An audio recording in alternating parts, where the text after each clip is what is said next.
país, que es Perú, que se ubica en el segundo puesto por la cantidad de casos que tiene de infectados, que son unos 245.000, con unos 7.461 muertos.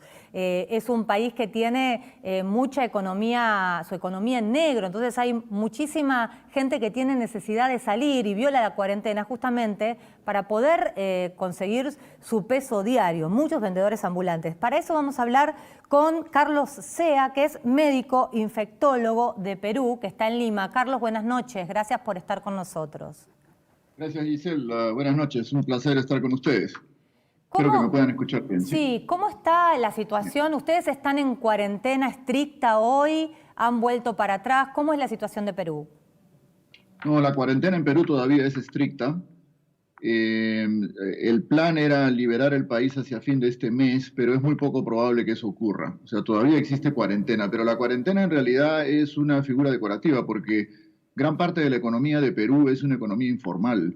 Claro. Entonces, esta informalidad hace que para ellos la cuarentena, que pudieron haberla cumplido alrededor de 4 semanas, ya no la cumplen más. Y las imágenes que ustedes ven, con personas en la calle, con tráfico ya hoy en día en las principales avenidas y con gente abarrotada alrededor de los grandes mercados, supermercados, es todo un tremendo problema, ¿no? Yo podría decirles que en la práctica no existe más, digamos, el confinamiento que ocurrió al principio de la epidemia.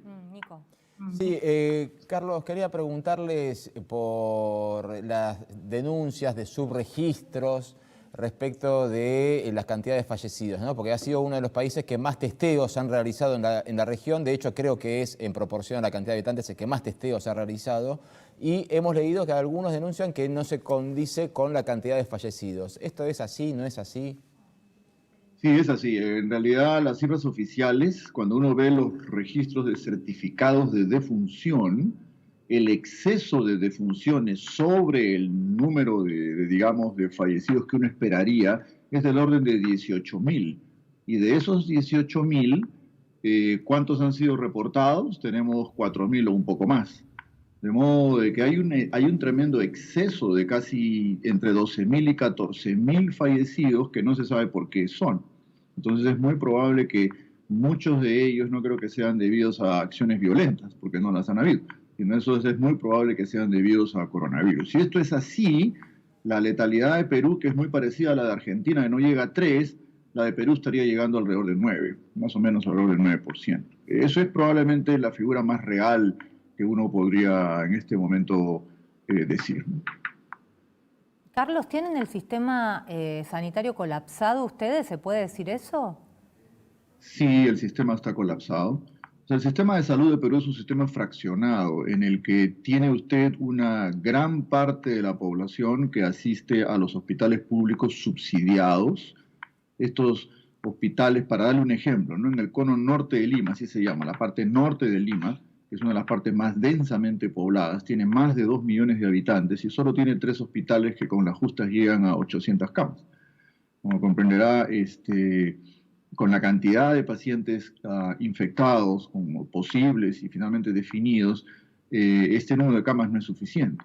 Si eso Claro. lo traslada a usted a unidades de cuidado intensivo, es la misma situación. La cantidad de camas para cuidados intensivos, la cantidad de camas para ventilación mecánica es realmente menor. Y esto ocurre en realidad en todo el país. ¿Se habla de mercado negro de oxígeno?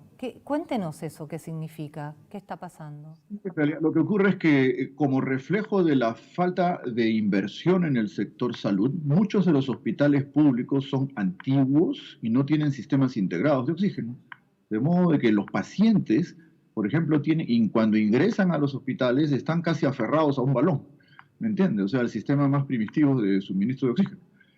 No existe el balón, perdón, no existe el suministro empotrado. Ya lo han, o sea, tardíamente lo han implementado, pero muy tardíamente. Entonces ha habido pues todo un mercado negro de oxígeno, ¿no? Digamos, por ejemplo, ahí donde ustedes están mostrando, el Hospital Hipólito Yrigoyen es uno de los hospitales más grandes de Lima y tiene el mismo problema, ¿no?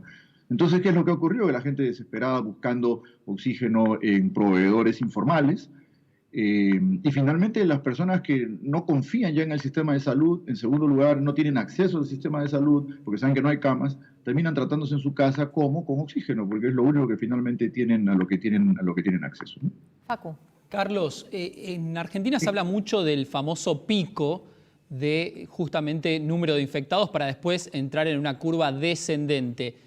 ¿Cuál es el pronóstico en el caso de Perú y particularmente de Lima, de la capital, en ese sentido? Claro, o sea, nosotros monitorizamos, yo les digo, yo trabajo para el Ministerio de Salud, pero también para el sector privado. En el Ministerio de Salud, debido a mi edad, sorry, pero que tengo más de 60, ya me retiraron del hospital, o sea, yo no estoy trabajando ahí. Pero en la organización privada en la que yo trabajo manejamos la información muy bien y en realidad todo el modelo que tenemos sugiere que Perú todavía no está en lo que se llama la meseta. Digamos, estamos hablando del global. Algunos lugares de Perú, como por ejemplo Lima, podría estar llegando a la meseta. Pero, por ejemplo, zonas como el norte del Perú, que está muy devastado, ahí no hay ni en sueño llegar a la meseta. Y el sur del Perú recién se está afectando. De modo que cuando usted suma todo eso en el Perú, luego se va a la selva. En la selva están en un pico tremendo. Y la selva es uno de los sectores más olvidados en términos de inversión en salud en el Perú. Entonces, cuando usted ve todo el global, Perú no está llegando de ningún modo a la meseta. Quizás la capital llegue a la meseta pronto. Carlos, muchas gracias por haber estado hoy. Nos toca la noche. Gracias a ustedes, un placer acompañarlos, ¿eh? Bueno, seguimos con esta ronda de entrevistas con especialistas.